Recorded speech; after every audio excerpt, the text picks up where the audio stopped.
Maraming naantig sa larawan ng isang batang estudyante sa Negros Occidental na ang baunan lalagyan ng pintura. Sa mga estudyante, ano ang baunan nyo sa eskwela? Hindi nyo ba alintana ang itsura? Mas importante ang laman? Pero ang mag-aaral na ito, tuyo na nga lang ang ulam, lumang container pa ng pintura ang nagsilbing baunan. Sa nakita ko daw kaluluoy diyang bata. Kawawa naman siya kasi nilagyan ng timba saka para madumi. Pagsaluhan po natin ang isyong malapit sa sikmura ng maraming Pilipino, ang gutom at ang kahirapan.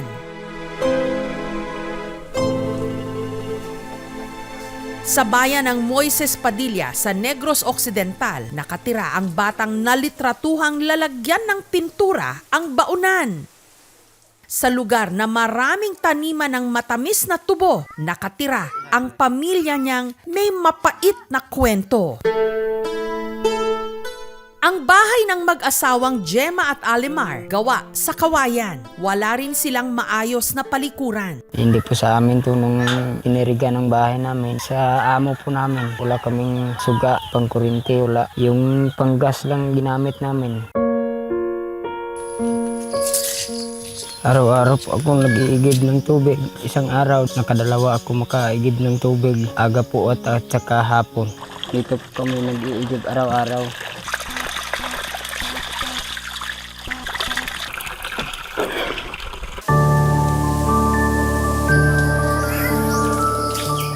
Nung umagang yon, inihahanda na nila ang dalawa nilang mga anak papasok ng eskwela.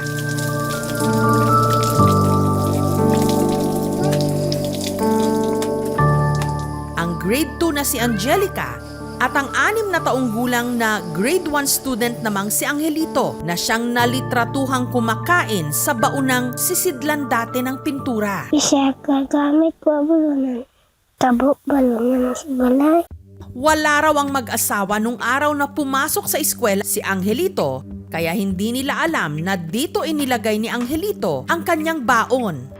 Nakatikim sila ng masasakit na salita nung nag-viral ang litrato ng kanilang anak. Nabatsagan ko amo itong mara ko nalalain kay nakabati. Pugudahan pagkahapon, nag-post na sa Facebook. Ayahan ng barunan amo itong napunitan giniya mo. Sana ang nakakuan sa Facebook, hindi lang kami i-charge.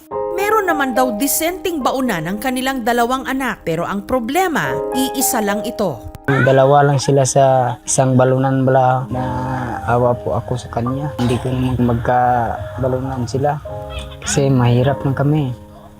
Hindi ko magawa ang kuan sa bata. Isa ginabaso ng among lawas ni kay mangayo sila, why ko ginahatag. Hindi lang din daw sa baunan madalas hati ang magkapatid, kahit pa sa uniforme, dahil iisa lang ang kanyang pamasok na t-shirt. Si Angelito, may mga pagkakataong ang pinagliitang blouse ng kanyang ate Angelica ang kanyang isinusuot. Wala ako pambili, sir. Kung mayroon man kaming pira, pambili lang namin ng bigas saka ulam. Nabis ko yun. Kaya ako. Walang trabaho si Gemma. Kung minsan, sumasama siya sa pagtabas ng tubo ng kanyang mister.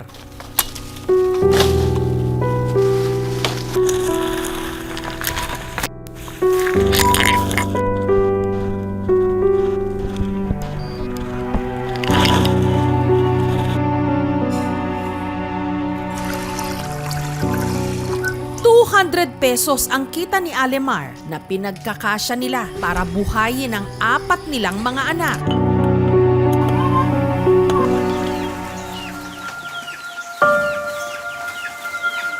Pero sa panahon ngayon, paano nga ba mabubuhay ng ₱200 ang mag-anak na may 6 na miyembro?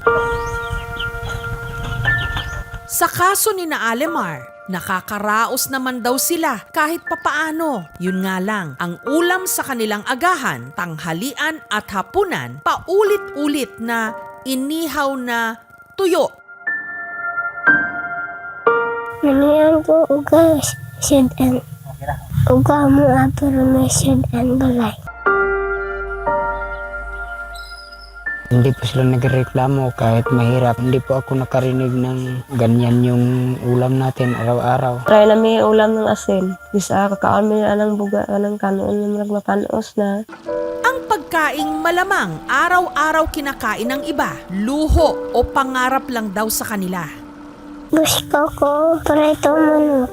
Una namang pagkaon sa fried chicken, birthday ni Angelica. Galing nga iya manok, gindala siya maninay. 5 kabilog, gindala siya maninay. Pagkita na ko sa fried chicken, nalipay gid ako. Pagtilaw gid na ako, namit-namit gid ang sabor. Kis alang kami makakaon kay mahal. Dagi na pangamoyo namon sa Ginoo nga makakaon kami sa 3 ka bisis ka adlaw. Hindi lang puro uga amon sudan. Dahil wala silang kuryente, ang nagsisilbing panglaw ni na Angelica at Angelito sa gabi para magawa nila ang kanilang takdang aralin o assignment, gasera. Gusto ko mahimo istro. Gusto ko matudlo mo dako ko. Gusto na ako magtapos sila. Ay gusto ko tani nga magabuhian man kami araw-araw. Pinag-aaral po namin kahit mahirap lang po kami. Para naman na kahit mahirap lang, mayroon namang ipagmalaki ang mga anak ko. Sa kabila ng hirap ng buhay, pursigido sina Alemar at Gemma na igapang ang pag-aaral ng kanilang mga anak. Kahit hindi ako nakatapos ng pag-aaral, kinakaya ko naman para magturo sa mga anak ko. Kung may maganda man daw na idulot ang pag-viral ng litrato ni Angelito, na isiwalat ang mahirap nilang kalagayan.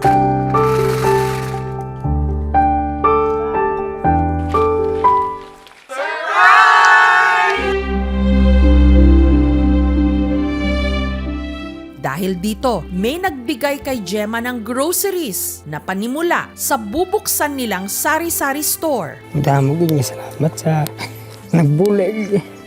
Hindi ko gid na-expect nga namon natabo sa buong. Pag nagbulig malugo. Madamo gid nga salamat.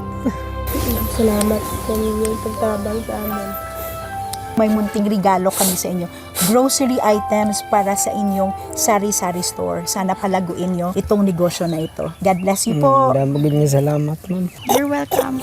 Nagbigay po naman ang aming programa ng financial assistance. At para hindi na rin problemahin ni Angelito ang kanyang isusuot, binilhan na siya ng aming team ng bagong uniforme.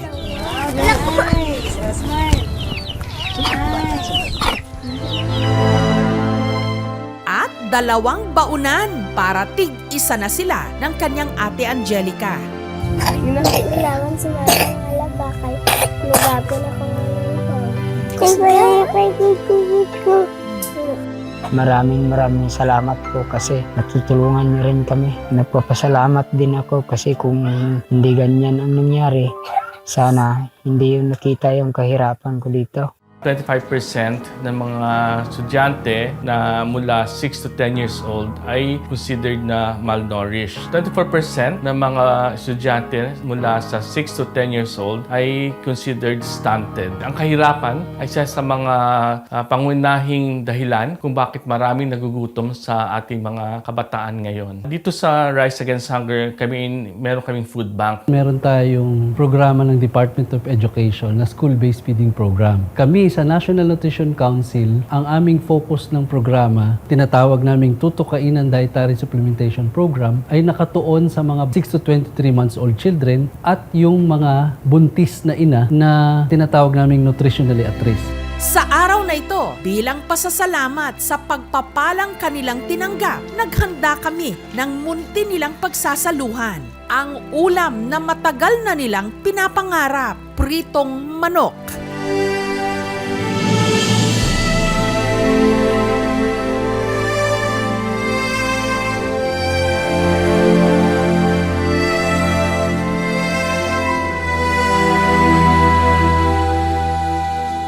May salamat din sa tanan ng amotong naabot ni nga paghatag sa nila sa aming fried chicken na magkakaon ng mga bata. Masarap. Sa simpleng litrato, nakatikim sila ng panandaliang ginhawa. Sana may mas permanenteng solusyon sa kanilang kahirapan. Gayon din ang napakarami nating naghihirap na mga kababayan. Mag-viral man sila o hindi.